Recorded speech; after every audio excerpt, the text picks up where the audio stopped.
Students, आज जो हम टॉपिक डिस्कस करने जा रहे हैं वो है advance law conservation of momentum. अब मोमेंटम जैसे कि हम जानते हैं कि मोशन ऑफ अ मास के से रिलेट करता है। ये हमारे पास एक फिजिकल क्वांटिटी है। तो हम देखेंगे कि क्या जब दो बॉडीज मूव कर रही होती हैं तो क्या उनका इनिशियल और फाइनल मोमेंटम जो है वो कांस्टेंट रहता है कि नहीं रहता, उनमें कंजर्वेशन होल्ड करती है कि नहीं करती। अच्छा, इसके लिए हम सबसे पहले जो है एक आइसोलेटेड सिस्टम कंसिडर करेंगे, यानी कि एक ऐसा सिस्टम जिसमें हमारे पास जो एक्सटर्नल फोर्स है वो एग्जर्ट नहीं करती। No external force exert. ठीक है, अब एक्सटर्नल फोर्स का मीनिंग क्या है उसको हम देखते हैं कि हमारे पास एक्सटर्नल फोर्स का मतलब ये है कि अगर फॉर एग्जांपल मैं एक ऐसा सिस्टम कंसिडर करती हूँ जिसमें मैंने दो फॉर एग्जांपल बॉल्स रख दी हैं और उन बॉल्स को ऐसे मैंने एक कंटेनर में बंद कर दिया जिससे जो है जिसका टेम्परेचर कांस्टेंट है, जिससे अंदर जो है वो फ्रिक्शनल फोर्सेस एग्जिस्ट नहीं करी, एयर रेजिस्टेंस की फोर्स एग्जिस्ट नहीं करी, और उसके अलावा जो हम कोई फोर्स लगाते हैं वो भी उसके ऊपर एग्जर्ट नहीं हो सकते। ठीक है, वो टोटली अपने ओन पे जो है वो रन कर रहा है। ठीक है, तो ऐसा सिस्टम हमारे पास क्या कहलाएगा स्टूडेंट्स? आइसोलेटेड सिस्टम कहलाएगा। अब इसी तरह हमने एक आइसोलेटेड सिस्टम कंसिडर किया जिसमें मैंने क्या किया है कि मेरे पास मैंने एक दो बॉल्स ले ली है। ठीक है, अब दो बॉल्स लेने का मेरा मतलब एक बॉल जो है वो मैंने पर्पल कलर से शो कर दी है और दूसरी में जो है ये ब्लू कलर से शो करने जा रही हूँ। ठीक है, अब ये जो दो बॉल्स हैं ये इनके हम जो मैसेज हैं उनको भी डिफाइन कर लेते हैं कि जिस तरह से मेरे पास ये जो पर्पल बॉल है स्टूडेंट्स का मैस m1 है और ये ब्लू बॉल का मैस m2 है। ठीक है, और ये जो है मोशन में है, यानी कि इनके अंदर इनके पास वेलोसिटीज हैं v1 और v2 वेलोसिटीज हैं। ठीक, ये इस तरह से मैंने इसको जो है वो शो कर दिया। फिर उसके बाद क्या है, आफ्टर सम टाइम जब ये बॉडीज जो है ये आपस में आके कोलाइड करती हैं, यानी कि आफ्टर कोलिजन जब ये एक दूसरे के साथ जाके टकराएंगी तो फिर इनकी क्या पोजीशंस बनेगी वो मैं आपको शो करने जा रही हूँ। कुछ इस तरह से इनकी पोजीशंस बन जाएंगी कि ये एक दूसरे पे कुछ ना कुछ फोर्स जो है वो एग्जर्ट करेंगे। अगर मैं ये कहती हूँ कि ये फोर्स इसने पर्पल बॉल ने यानी कि m1 बॉल ने m2 बॉल पे f फोर्स एग्जर्ट किया और एज अ रिएक्शन जो फोर्स एग्जर्ट हुई है वो मेरे पास जो है वो f प्राइम होगी। ठीक है, यानी कि जो m2 मैस ने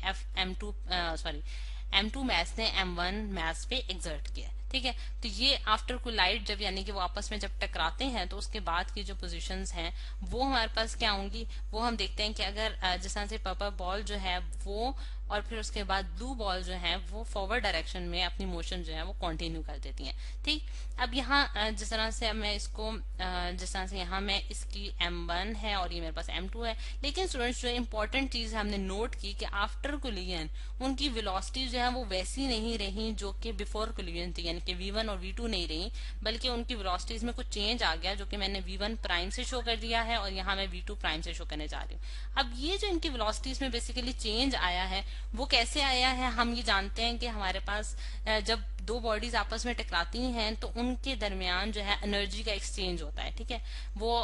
उसमें आप साउंड एनर्जी की फॉर्म में भी वो रिलीज हो सकती है, फ्रिक्शनल फोर्स की फॉर्म में भी रिलीज हो सकती है। तो इस तरह की डिफरेंट जो है वो लॉसेस एग्जिस्ट करते हैं जिनकी वजह से उनकी वेलोसिटी जो है वो चेंज हो गया, लेकिन उन्होंने जो फाइनल पोजीशन अटेन की है वो फॉरवर्ड डायरेक्शन में अपनी मोशन को कंटिन्यू कर रही है। अब अगर हम जो है स्टूडेंट्स इसके लिए यानी कि m1 मैथ्स के लिए मैं इक्वेशन लिखने जा रही हूँ स्टूडेंट्स, यानी कि m1 मैथ्स की जो इनिशियल वेलोसिटी थी वो v1 थी और उसने f फोर्स एक्सर्ट की m2 मैथ्स पे और आफ्टर कोलिजन उसकी जो वेलोसिटी बन गई वो v1 प्राइम बन गई। अब उसी चीज को मैं जो है न्यूटन सेकंड लॉ के जरिए जो है लिखती हूँ इन टर्म्स ऑफ मोमेंटम। तो f क्रॉस t जो है वो हमारे पास क्या आएगा, m1 v1 plus minus m1 v1 prime minus m1 v1। अब ये क्या है स्टूडेंट्स हमारे पास f क्रॉस t, यानी कि f फोर्स उसने एक्सर्ट की है t टाइम के लिए। ठीक है, और उसके बाद जो है वो क्या हुआ है कि हम ये देख सकते हैं कि उसके जो फाइनल मोमेंटम था वो हमारे पास क्या था, m1 v1 प्राइम, और उसका इनिशियल मोमेंटम क्या है, m1 v1। ठीक है, इसी तरह बिल्कुल इसी पैटर्न पे चलते हुए जो है वो हम f प्राइम क्रॉस टी यानी कि m2 मैथ्स के लिए भी लिख सकते हैं, जो कि उसने रिएक्शन फोर्स लगाई है f प्राइम टी टाइम के लिए और उसके जो इनिशियल मोमेंटम था फाइनल मोमेंटम जो था वो हमारे पास m2 v2 प्राइम था और उसका इनिशियल मोमेंटम जो था वो m2 v2 था। तो ये हमारे पास दो इक्वेशंस आ गई। अब इसको मैं एक को इक्वेशन 1 कह दिया और एक मैंने इक्वेशन 2 कह दिया। अब इन दोनों को जब हम एडअप कर लेते हैं स्टूडेंट्स, एडअप करते हैं इनको f प्लस f प्राइम और इसमें से मैंने t जो है वो कॉमन ले लिया है। ठीक है, टी की जो टर्म है वो हमारे पास कॉमन आ गई है, और फिर इसका जो हमारे पास अब यहाँ से मैं थोड़ा सा इसको स्क्रॉल कर लेती हूँ, और यहाँ मैं m1 v1 prime minus m1 v1 plus m2 v2 prime minus m2 v2, ये स्टूडेंट्स हमारे पास जो है वो एडअप करने के बाद जो हमारे पास इक्वेशन आ गई। अब जैसे कि आप जानते हैं, हमने न्यूटन थर्ड लॉ में पढ़ा है कि हमारे पास जो फोर्सेज होती हैं, एक्शन और रिएक्शन की फोर्सेज होती हैं, वो इक्वल इन मैग्नीट्यूड होती हैं और ऑपोजिट इन डायरेक्शन होती हैं। जिससे हमें ये पता चलता है कि एफ जो फोर्स यानी कि एक्शन फोर्स है वो रिएक्शन फोर्स के मतलब माइनस नेगेटिव साइन और रिएक्शन फोर्स के बराबर आएगी। ठीक है, अब क्योंकि ये अगर वैल्यू मैं इसमें पुट करती हूँ तो मैं ये देखती हूँ कि एफ जो है उसकी जगह माइनस एफ प्राइम मैंने लिख दिया है, और F prime as it is आ गया है into times T is equals to m1 v1 prime minus m1 v1